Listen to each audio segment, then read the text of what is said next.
تعالوا النهارده نعمل مع بعض احلى كشري هتشوفوه في حياتكم. هنعمل كشري المطاعم واحلى من المطاعم كمان.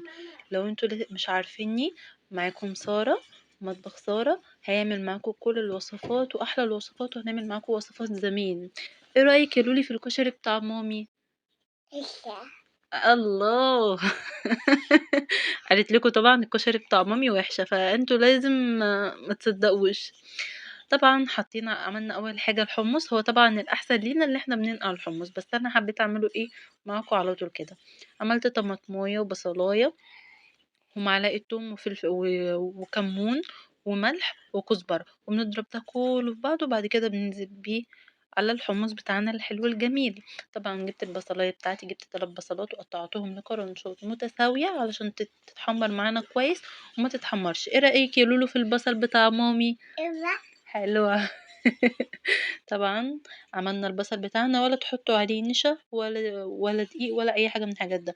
انا عايزه اقول لكم ان البصل كان لونه ذهبي بطريقه فظيعه، وكان تحفه ومقرمش قرمشه فظيعه فظيعه فظيعه. تمام. تمام، انا مش عايزين نرغي كتير كده مع بعضينا، عايزين نخش على طول مع بعض في الكلام. طبعا هنخش بقى في تانية حاجة، سلقت المكرونة. وبعد ما سلقت المكرونة رحت مكسراها كويس جدا، بنكسرها مش بنخليها طويلة عشان تبقى معانا طبعا ايه مظبوطة. وطبعا رحت نازلة وطبعا بعد ما سلقت المكرونة بتاعتي نزلت بيها ما غسلتهاش. عارفين الزيت اللي انا حمرت بيه البصل هننزل بثلاث معالق على المكرونة بتاعتنا، وهنقلبها وهنسيبها على جنب. قشطة. شكرا يا لولو، شكرا. لولو بتقول لكم الكشري بتاع مامي وحش. تمام، ممكن بقى نسكت شوية عشان نقول لهم احنا كملنا الوصفة بتاعتنا الحلوة ازاي. ايوه. طبعا جبت الحلة بتاعتي ونزلت طبعا بالزيت بتاع البصل. هنعمل ايه دلوقتي؟ انا عايزة اقول لكم اللي انا هعمل لكم القوطة بتاعة الكشري او الطماطم بتاعة الكشري، يعني whatever. هعملها لكم نفس بتاع بره بالظبط، واحسن كمان من المحلات. نزلت ببصلايه صغننه متقطعه قطع صغننه جدا. وبعد ما تخش في المرحلة اللي انتوا شفتوها كده هننزل بمعلقة توم. تمام. طبعا الخل اللي بيدي تيست عالي جدا للصلصة. طبعا نزلنا بشفشق طماطم، ونزلت بيها هنزل بقى بمعلقة سكر، معلقة ملح، كزبرة، كمون، ملح، فلفل اسود. وطبعا هنقلب كل المكونات دي ببعضها، قلب قلب قلب قلب. بصوا الصلصة بقت عاملة ازاي، بقت خطيرة خطيرة خطيرة. طبعا هننزل بآخر حاجة، هننزل هنحمر الشعرية بتاعتنا لحد ما نوصلها للون الذهبي الغامق. وطبعا هنا كنا بنحمر الشعرية كويس جدا جدا. تمام. غسلت طبعا الرز مع العدس بجبة، طبعا قلبتهم في بعض، اديتهم تشويحة حلوة كده. بعد كده نزلت بالملح والكمون. بعد كده شربت الرز معانا حسب ما الرز يحتاج يتشرب. كل رز، كل نوع رز، وصدقوني وليه بتشربة معينة، مش كله زي بعضه. تمام. قلبته، طبعا سبته يتشرب وسبت فيه مية بسيطة جدا. بعد كده سبت المية البسيطة جدا دي على نار هادية خالص.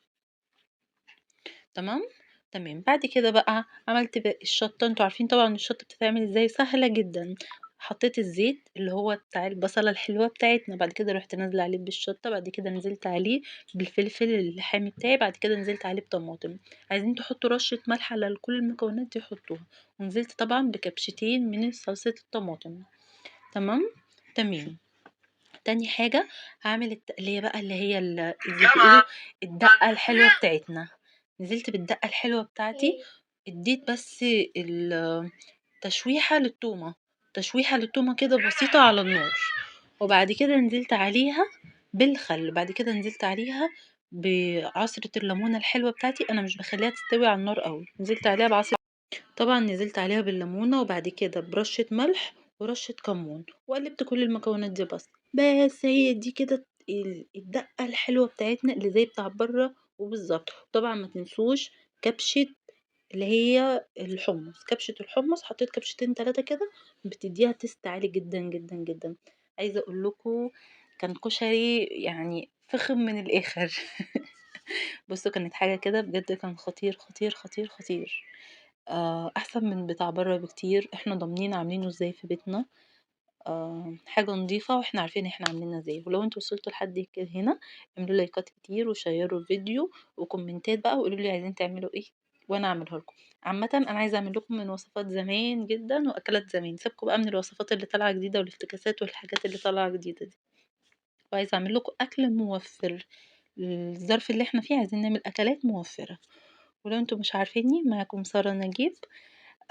احب ان انتوا تدعموني جدا عشان توصلوني للحاجة اللي انا بتمنيها. باي باي.